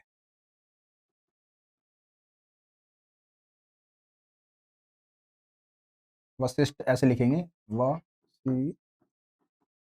वशिष्ठ। मान लो मेरा गोत्र है वशिष्ठ, तो मैं ऋषि वशिष्ठ का ही वंशज माना जाऊंगा कहीं ना कहीं, है ना। ठीक है। तो इस तरीके से गोत्र का निर्धारण होता है। गोत्र का निर्धारण वैदिक काल में जो ऋषि मुनि थे उनके नाम से होता है। ठीक है। गोत्र के दो नियम होते हैं। देखो, गोत्र के होते हैं दो नियम। गोत्र के होते हैं दो नियम। विवाह के पश्चात स्त्री को पिता के स्थान पे पति के गोत्र को अपनाना होगा, यानी कि पति के गोत्र की मानी जाएगी, वो पति का गोत्र उसका हो जाएगा, पति के गोत्र को अपना लेगी। और एक ही गोत्र में विवाह संबंध नहीं स्थापित हो सकता। एक ही गोत्र के सदस्य आपस में विवाह नहीं कर सकते, ये भी गोत्र का नियम होता है। ठीक है। अगला क्वेश्चन की तरफ आओ। क्वेश्चन नंबर 13, वर्ण व्यवस्था से जुड़ी आजीविका का वर्णन कीजिए। देखो, वर्ण व्यवस्था में आपको पता है कि पूरे समाज को, भारतीय समाज को प्राचीन काल में 4 सामाजिक वर्गों में बांटा गया, है ना। जिसमें सबसे ऊपर आते थे ब्राह्मण। इनका काम क्या था? इन्होंने वेद और नियम कायदे बनाए, है ना। जैसे कि अध्ययन करना, इनके काम क्या थे भाई? अध्ययन करना, वेदों की शिक्षा देना लोगों को, वेदों की शिक्षा देना, यज्ञ करना, करवाना, है ना, दान देना लेना, ये सब ब्राह्मणों के काम थे। क्षत्रियों का काम क्या था? युद्ध करना, न्याय करना, दान देना, यज्ञ करवाना, है ना, ये सब इनके दान दक्षिणा देना, ये सब इनके काम थे। वैश्यों की बात करें तो कृषि करना, ये एक तरीके से व्यापारी वर्ग था, व्यापारी वर्ग। कृषि करना, गौपालन करना, व्यापार करना, प्लस में वेदों का अध्ययन कर सकते थे, वेदों की शिक्षा प्राप्त कर सकते थे और दान दक्षिणा दे सकते थे। शूद्रों का एक ही काम था, चौथे नंबर पे शूद्र आते थे जिनका एक ही काम था ऊपर के तीनों वर्गों की सेवा करना। ठीक है, तो ये वर्ण व्यवस्था में हो गया। आगे देखते हैं क्वेश्चन नंबर 14, आप इस कथन से सहमत है कि आरंभिक राज्य में शासक निश्चित रूप से क्षत्रिय ही होते थे? देखो, शास्त्रों में, हमारे जो धर्म शास्त्र है, धर्म शास्त्रों में कहा गया कि राजा हमेशा क्षत्रिय वर्ग से होगा, है ना, क्षत्रिय कुल से होगा। ठीक है। युद्ध लड़ने का और राजा बनने का जो हक है वो क्षत्रिय कुल को ही दिया जाएगा। जैसे आप देखेंगे महाभारत की बात कर ले तो वहां पे आपने कर्ण के बारे में सुना होगा। वो सूत पुत्र था, सूत पुत्र मतलब नीच जाति का।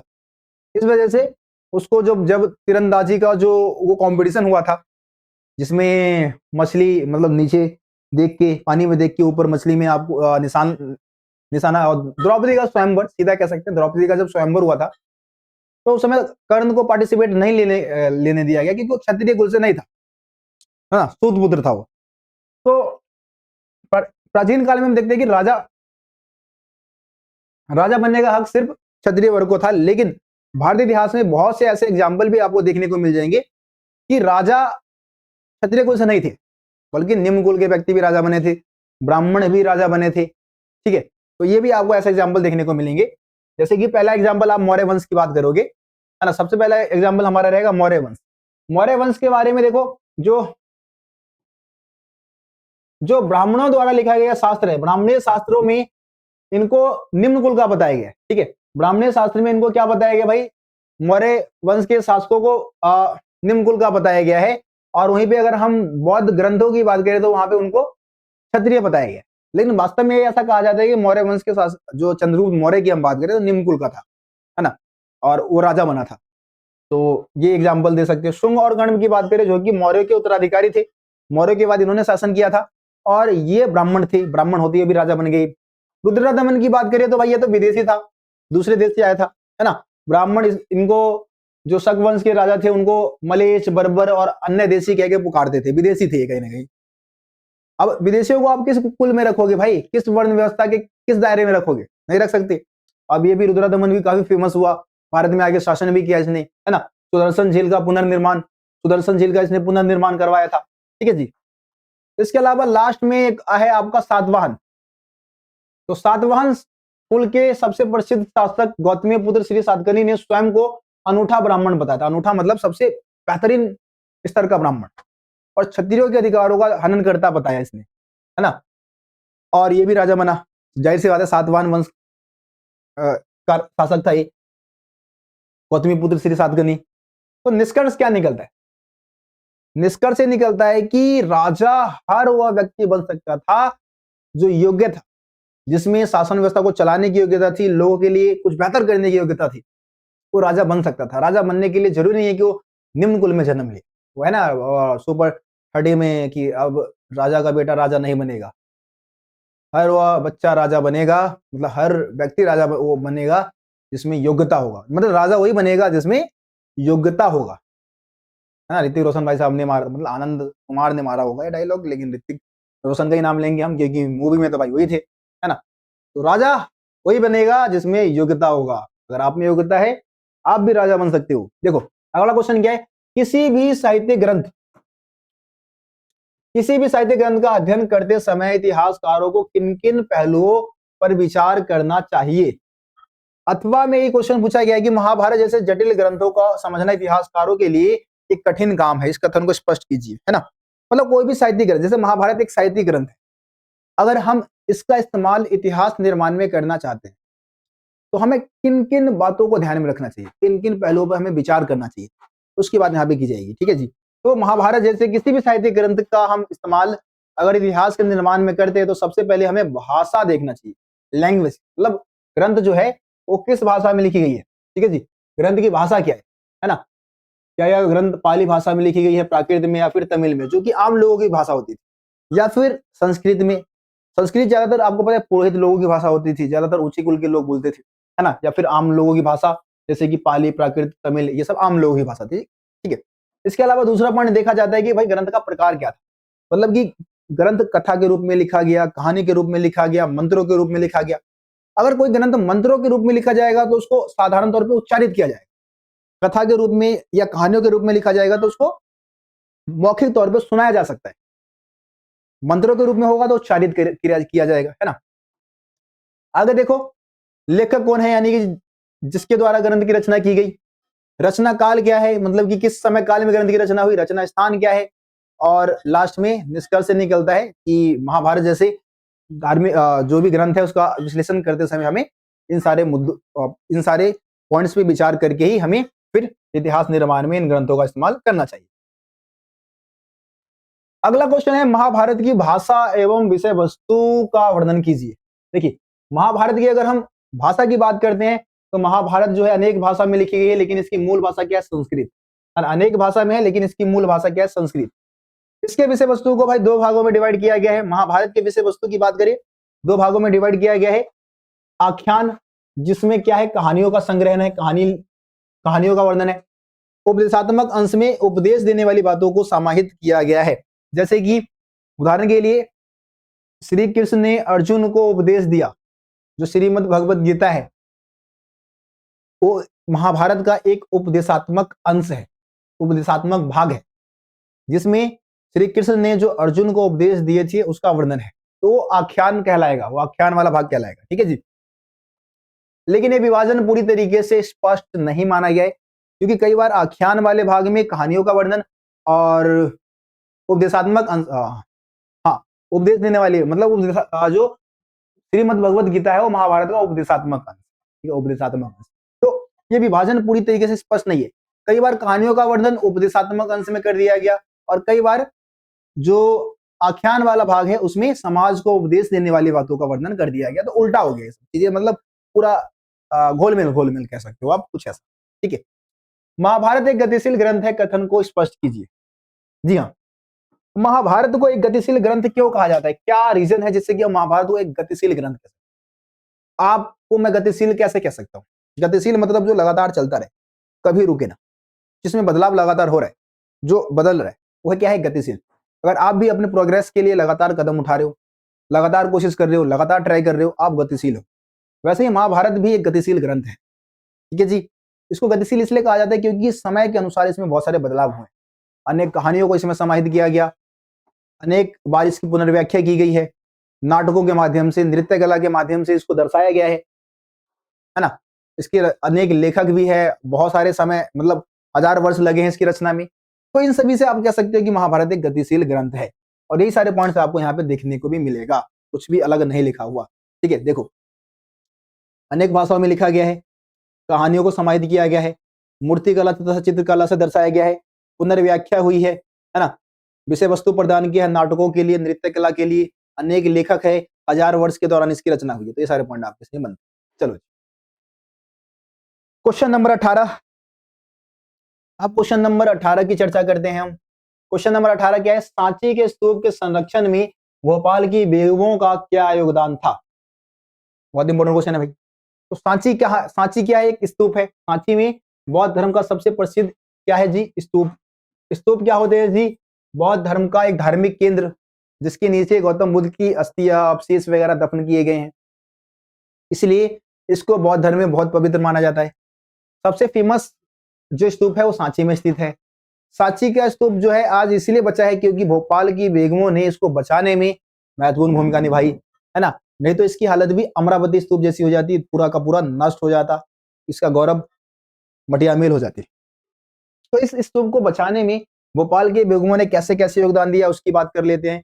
सबसे पहले प्लास्टर की प्रतिकृतियों से संतुष्ट कर दिया। देखो होता क्या है कि 18वीं 19वीं सदी के आसपास हम देखते हैं कि बहुत सारे जो फ्रांसीसी थे, अंग्रेज थे, उनकी दिलचस्पी थी सांची के स्तूप में।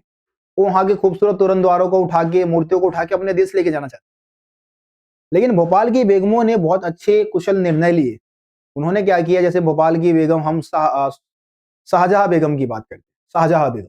तो वहां की जो बेगम थी शाहजहां बेगम, उन्होंने क्या किया, प्लास्टर की प्रतिकृतियां बनवा ली, प्लास्टर की मूर्तियां बनवा ली, मतलब नकली वाली, और वो फ्रांसीसियों को दे दिया, अंग्रेजों को थमा दिया। अंग्रेज लोग खुश हो गया, वाह वाह क्या बात है, हमें सांची के तो तोरण द्वार मिल गए या सांची की मूर्तियां मिल गई, उनको ऐसा लगा। लेकिन सच्चाई ये थी कि भाई शाहजहां बेगम ने यहाँ पे गेम खेल दिया उनके साथ। तो मूल जो कलाकृतियां थी वो अपने मूलभूत स्थान पे ही बनी रही, है ना। ये बन गए बेवकूफ अंग्रेज लोग।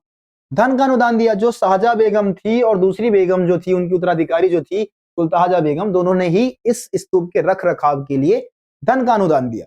अतिथिशाला और संग्रहालय बनवाया। जो सुल्तानजहां बेगम थी उन्होंने सांची के स्तूप के आसपास एक अतिथिशाला बनवाया और एक संग्रहालय यानी एक म्यूजियम बनवाया। ठीक है जी।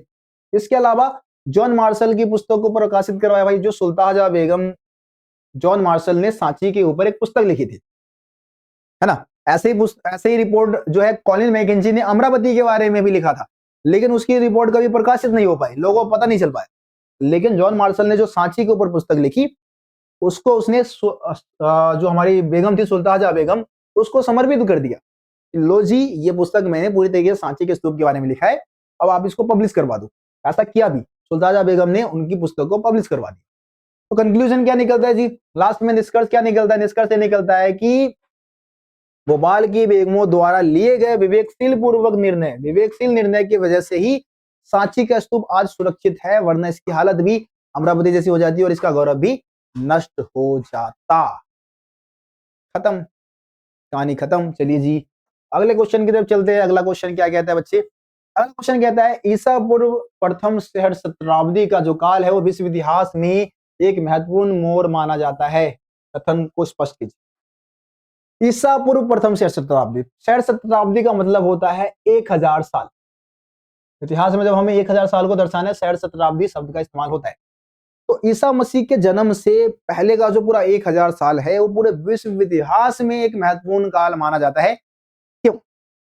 तो इसके पीछे का रीजन ये है कि इस काल में बहुत सारे विचारकों का उदय होता है। बहुत सारे विचारक, अलग अलग देशों में अलग अलग विचारक, जैसे कि ईरान में जरथुस्त्र, चीन में खुंगत्सी, यूनान में सुकरात, प्लेटो, अरस्तु, महावीर और बुद्ध जैसे जो विद्वान हैं उनका भारत में उद्भव होता है। अलग अलग देश में अलग अलग फेमस विचारक, दार्शनिक, जिनको हम कहते हैं दार्शनिक, उनका उद्भव देखने को मिलता है, जिनके खुद के विचार थे समाज को लेके। समाज में जो समस्याएं थी, लोगों के जीवन में जो उलझने थे, उसको लेकर उनके अपने विचार थे, है ना। सादा सिंपल जिंदगी जीने के विचार इन्होंने दिए थे। ठीक है। नगर और राज्यों का उदय होता है इसी समय। भारत में गंगा घाटी के आसपास नए नगर और राज्य उभर के सामने आते हैं। सामाजिक एवं आर्थिक जीवन में बदलाव देखने को मिलता है। ठीक है जी। लोगों ने वर्ण व्यवस्था के खिलाफ आवाज उठाया, जाति व्यवस्था, ब्राह्मणों के खिलाफ, ब्राह्मणवादी जो विचारधारा थी उसके खिलाफ महावीर, जैन, गौतम बुद्ध जैसे विद्वानों ने आवाज उठाया। लोहे के प्रयोग से खेती करना आसान हो गया, धान वगैरह की खेती की जाने लगी। तो ये सब सामाजिक और आर्थिक जीवन में बहुत कुछ बदलाव हमें इस काल में देखने को मिलता है। ठीक है जी।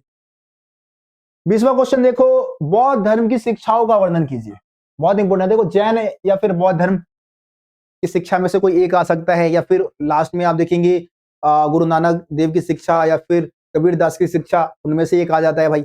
यहाँ से ज्यादातर बौद्ध धर्म की शिक्षा ज्यादातर आता है, इसीलिए मैंने इसको ऐड किया।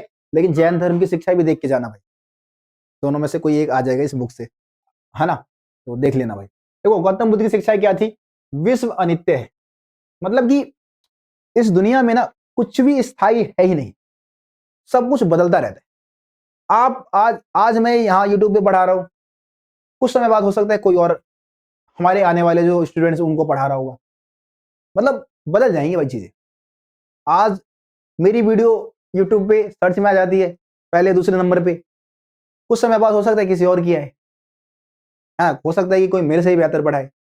तो स्थायी नहीं है, कुछ भी स्थायी नहीं है यहाँ पे, कुछ भी स्थायी नहीं, है ना। इस क्षणभंगुर दुनिया में दुख मनुष्य के जीवन का अंतर्निहित तत्व है। मतलब मनुष्य का पूरा जीवन जो है वो इस क्षणभंगुर का मतलब क्या है? भंगुर का मतलब होता है टुकड़े हुए, छोटा छोटा कह सकते हैं। क्षण मतलब एक पल, एक पल के लिए हम इस दुनिया में आए हैं, जिंदगी जी रहे हैं, लेकिन दुखों से घिरे रहते हैं हम हमेशा। जिंदगी हमारा दुखों से घिरा रहता है। मनुष्य त्याग और तपस्या तथा विशेष शक्ति के बीच मध्यम मार्ग को अपनाकर दुखों से मुक्ति पा सकते हैं। मध्यम मार्ग मतलब कि त्याग तपस्या करना चाहिए उसको, है ना। त्याग तपस्या के बीच का जो मध्यम मार्ग है, मध्यम मार्ग की बात करते हैं, मतलब कोई बीच का रास्ता।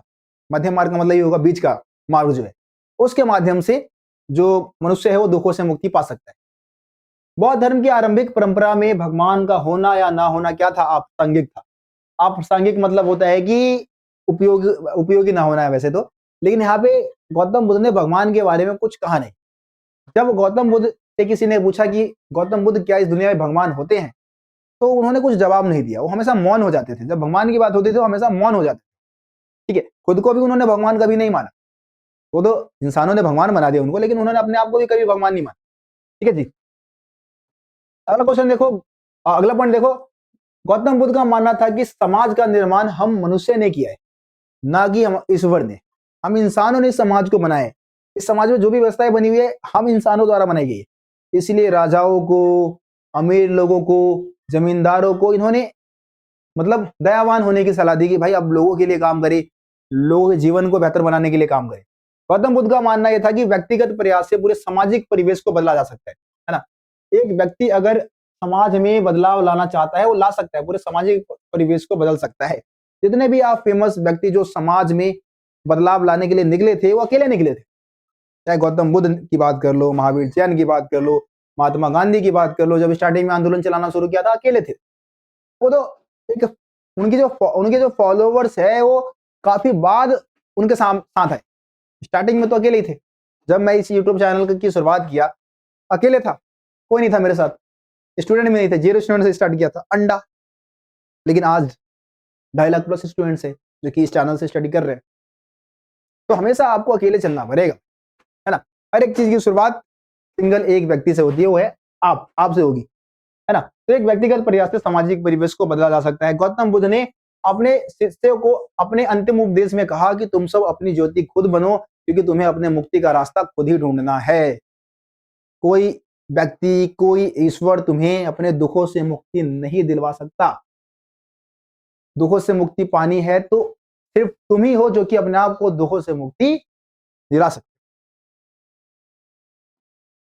कोई भी टीचर तुम्हें घोल घाल के ऐसी चीजें नहीं पढ़ा देगा कि तुम टॉप मार जाओ, तुम 100 आउट ऑफ 100 ले आओ, या फिर, है ना। सब कुछ तुम्हें करना है, तुम्हें ही मेहनत करना है। रोशन भैया बस क्वेश्चन बता दे रहे हैं, आंसर ही बता दे रहे हैं। चीजों को दिमाग में बसाना, इसको एक बार दो बार लिख कर देखना, है ना, रिविजन करना, ये सब काम आपका है। चलिए, इसके अलावा अहिंसा पर बल दिया था इन्होंने, ठीक है। अहिंसा पर बल दिया, यानी कि जीव हत्या नहीं करनी चाहिए, मारकाट नहीं मचाओ, यज्ञों की जो परंपराएं थी उसका विरोध किया था, है ना। ये सारा पॉइंट आप लिख दो। चलो आगे आ जाओ, 21वें क्वेश्चन की बात करते हैं जी। 21वां क्वेश्चन क्या है? बुद्ध के जीवन काल में और उनके मरने के बाद भी बौद्ध धर्म तेजी से फैला। आप इस कथन से सहमत है? जी हाँ, मैं बिल्कुल सहमत हूं कि जब गौतम बुद्ध जीवित थे तब भी बौद्ध धर्म फैला था तेजी से। जब गौतम बुद्ध की मृत्यु हो गई उसके बाद भी बौद्ध धर्म बहुत तेजी से फैला। इसके पीछे बहुत सारे कारण थे भाई। बौद्ध धर्म के तेजी से फैलने के पीछे सबसे पहला कारण था सरल शिक्षा। इसकी शिक्षा बिल्कुल सरल थी, आसान थी, कोई भी आसानी से इसकी शिक्षाओं को, इसके सिद्धांतों को समझ सकता था, उसको फॉलो कर सकता था। समानता का व्यवहार होता था भाई, बौद्ध धर्म में सभी के साथ समानता का व्यवहार होता था। कोई भी किसी भी जाति का है, धर्म का है, लिंग का है, वर्ग का है, अमीर है, गरीब है, इससे कोई मतलब नहीं, सब बराबर। बौद्ध धर्म में सब बराबर, ठीक है। तो इस वजह से जो निचले तबके के लोग थे जिनके साथ बहुत ज्यादा भेदभाव होता था हिंदू धर्म में, है ना, सारे निचले तबके के लोगों ने बौद्ध धर्म को अपनाना शुरू कर दिया। तो एक तो ये हो गया। उसके बाद क्या है? कम खर्चीला। देखो भाई, हिंदू धर्म की बात करें उस समय तो काफी खर्चीला है हिंदू धर्म, आपको पता है। अनेक देवी देवता है, बहुत सारे पूजा पाठ आपको करना होगा, हर महीने कोई ना कोई त्योहार होता है, खर्चीला है। हिंदू धर्म को अपनाना है तो आपको पूजा पद्धति तो अपनाना पड़ेगा भाई, फॉलो तो करना पड़ेगा उसको, और उसके लिए पैसे चाहिए, रिसोर्सेज की जरूरत होगी। लेकिन बौद्ध धर्म में कोई पूजा पाठ नहीं करना, यानी कि बौद्ध धर्म बहुत कम खर्चीला था, है ना। तो गरीब लोगों ने इस धर्म को अपनाया, इस वजह से भी गरीब लोगों का झुकाव इस धर्म की तरफ बढ़ा। राजाओं की सहायता भाई, देखो बौद्ध धर्म को फैलाने में, बौद्ध धर्म के प्रचार प्रसार में सम्राट अशोक ने अपना योगदान दिया। जो कनिष्क था, कुषाण वंश का राजा था कनिष्क, उसने भी सहायता की। और सम्राट अशोक ने तो भाई भारत के साथ साथ दुनिया के और दूसरे देशों में भी, चीन में, थाईलैंड में, म्यांमार में, श्रीलंका में बौद्ध धर्म को फैलाया, ठीक है। तो ये पॉइंट्स भी आप लिख सकते हैं।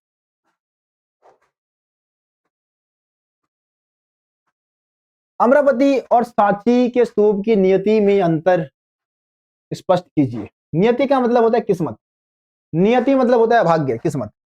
अमरावती की नियति जो थी वो काफी बेकार थी, उसकी किस्मत बेकार थी, जिस वजह से अमरावती का स्तूप नष्ट हो गया। सांची की नियति में अंतर यह था कि भाई उसकी किस्मत अच्छी थी और वो बचा रह गया। तो उसी के बारे में हम यहाँ पे विश्लेषण करेंगे। देखो सांची क्यों बच गया और अमरावती क्यों नष्ट हो गया, है ना, वही आपको रीजन यहाँ पे बतानी है। तो सबसे पहले हम बात कर लेते हैं कि अमरावती नष्ट कैसे हुआ, अमरावती का जो स्तूप है वो कैसे खत्म हो गया, कैसे नष्ट हो गया। देखो 1796 में अमरावती के स्तूप की खोज हुई एक स्थानीय राजा के द्वारा। एक राजा को बनवाना था मंदिर, तो मंदिर बनवाते समय क्या होता है कि अचानक से उसको अमरावती के स्तूप के अवशेष मिले, तो उसको ऐसा लगा कि इसके नीचे कुछ खजाना वजाना छुपा होगा, भाई इसको खुदवाऊंगा और अमीर बन जाऊंगा। लेकिन खुदवाता गया, खुदवाता गया, खुदवाता गया, कुछ खजाना तो मिला नहीं। तो उसको लगा कि मेहनत बेकार हो गई, पैसे भी खर्च हो गए ज्यादा। उसने क्या किया, स्तूप में से जो पत्थर वत्थर निकले थे उसका इस्तेमाल कर लिया मंदिर निर्माण में। फिर नष्ट होने की प्रक्रिया शुरू हो गई, यहीं से नष्ट होने की प्रक्रिया शुरू हो गई। अब कुछ समय बाद क्या होता है, कॉलिन मैकेंजी जो है ईस्ट इंडिया कंपनी के एक अधिकारी है ना, उन्होंने क्या किया, यहाँ से गुजरे, अमरावती के स्तूप के आसपास से गुजरे। उन्होंने पूरे स्तूप की संरचना देखी और देखने के बाद तारीफ की, वाह क्या क्या संरचना है, वाह वाह। चित्र बना दिए, चित्र वित्र बना के एक रिपोर्ट तैयार कर दिया, पूरा अमरावती के स्तूप के बारे में पूरा रिपोर्ट बना दिया। लेकिन उनकी रिपोर्ट कभी प्रकाशित ही नहीं हुई। रिपोर्ट प्रकाशित नहीं हुई तो लोगों को पता नहीं चला इस स्तूप के बारे में। अगर कॉलिन मैकेंजी की रिपोर्ट प्रकाशित हो जाती तो दूर दूर तक के लोगों को इस स्तूप के बारे में पता चल पाता, लेकिन नहीं चल पाया, नहीं चल पाया। चलो आगे देखो। 1854 में क्या होता है, गुंटूर एक जगह है आंध्र प्रदेश में, वहां का कमिश्नर जो है यहाँ की यात्रा पे आता है, अमरावती की यात्रा पे आता है। और बहुत सारी मूर्तियों और पत्थरों को मद्रास भिजवा देता है ना। और उसने पश्चिमी तोरण द्वार को भी खोज निकाला था, ठीक है। इसने इसी कमिश्नर ने, जो गुंटूर आंध्र प्रदेश का कमिश्नर था, उसने इसके पश्चिमी तोरण द्वार को भी खोज निकाला था। 1850 के दशक तक भाई लूट मच गई।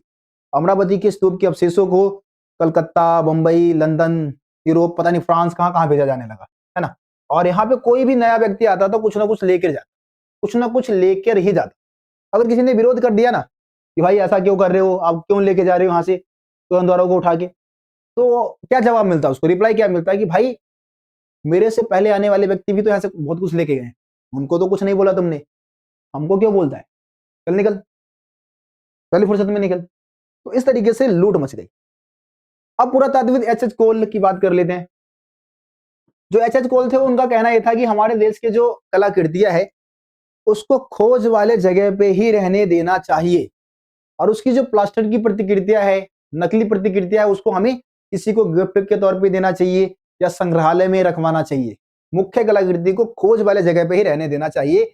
लेकिन एच.एच. कोल की बात जो है वो अमरावती के लिए नहीं मानी, सांची के लिए मान ली, और इस वजह से सांची का स्तूप बचा रहेगा, ठीक है। अब देखो सांची के बचने के पीछे और भी रीजन है ना। तो एक तो भाई सांची के बचने के पीछे मेन रीजन ये है कि जो एच.एच. कोल की जो बात थी, एच.एच. कोल ने कही थी कि भाई जो हमारे देश की जो धरोहर है उसको खोज वाले जगह पे सुरक्षित रखना चाहिए, ये बात मान ली गई सांची के लिए, और इस वजह से सांची का स्तूप बचा रहेगा। 1818 में सांची की खोज हुई, जो कि काफी बाद में हुई। 1796 में अमरावती के स्तूप के बारे में पता लगा, है ना।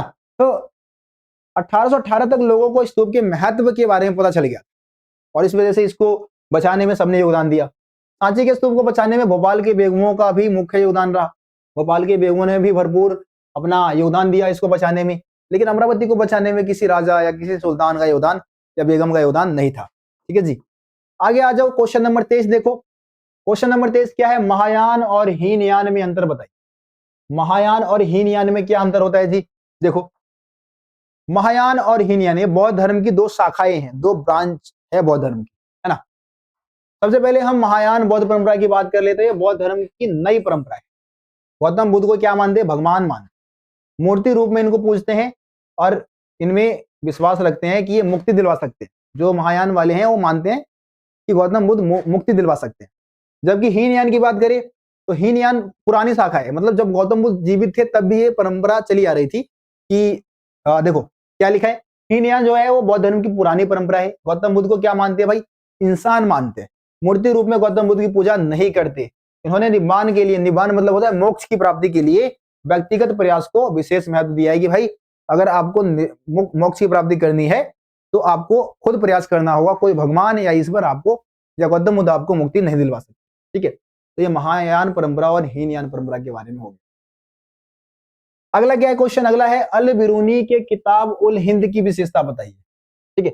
अल बिरूनी ने जो किताब उल हिंद लिखा था उसकी विशेषता क्या थी। तो सबसे पहले भाषा की बात करो, अरबी भाषा में लिखी गई थी, भाषा सरल और स्पष्ट थी, है ना। सरल और स्पष्ट भाषा में ग्रंथ जो है लिखी गई थी। इसके अलावा अध्याय की बात करें तो यह ग्रंथ जो है वो टोटल 80 अध्याय में बटा था। कितने अध्याय थे, 80 अध्याय, जिसमें धर्म, दर्शन, त्योहार, खगोल विज्ञान, रीति रिवाज, है ना, सामाजिक प्रथा, धार्मिक प्रथा, ठीक है, मूर्ति कला, कानून, माप तौल विज्ञान, इस सब चीजों के बारे में इसमें लिखा गया था। इसके अलावा विषय 80 अध्याय में बटा था, ये तो मैंने बता दिया।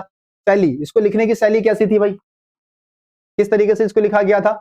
तो इसकी शैली की बात करें तो आरंभ में होता था एक प्रश्न, है ना, एक विशिष्ट प्रकार की शैली का इस्तेमाल किया गया था इसको लिखते समय, जिसके आरंभ में एक क्वेश्चन होता था, ठीक है। फिर एक संस्कृतिवादी परंपरा का वर्णन होता था, और फिर जिस संस्कृति का वर्णन वो करता था, पहले एक प्रश्न पूछ लिया किसी भी चीज के बारे में, फिर एक किसी भी संस्कृति का वर्णन कर दिया। अगले पॉइंट में क्या है कि जिस संस्कृति का वो वर्णन करता था उसकी तुलना वो दूसरी संस्कृति के साथ करने की कोशिश करता था, ठीक है। तो ये विशेष प्रकार की शैली हो गई। अगला क्वेश्चन देखो, और आज की इस वीडियो का ये लास्ट क्वेश्चन रहेगा, क्योंकि 25 क्वेश्चन ही मैं इसमें करवाने वाला हूं। बाकी आगे के 25 क्वेश्चन पार्ट सेकंड आएगा उसमें हम करेंगे, ठीक है। तो उसके लिए ज्यादा से ज्यादा आप लोगों को कमेंट करना है। जितने ज्यादा कमेंट मैं देखूंगा उतनी जल्दी वीडियो आ जाएगी। अगर ज्यादा से ज्यादा कमेंट हुआ तो कल ही वीडियो आ जाएगी, अगर कम कमेंट हुआ, डिमांड कम रहा, तो देरी भी कर दूंगा भाई, लेट भी हो जाएगा।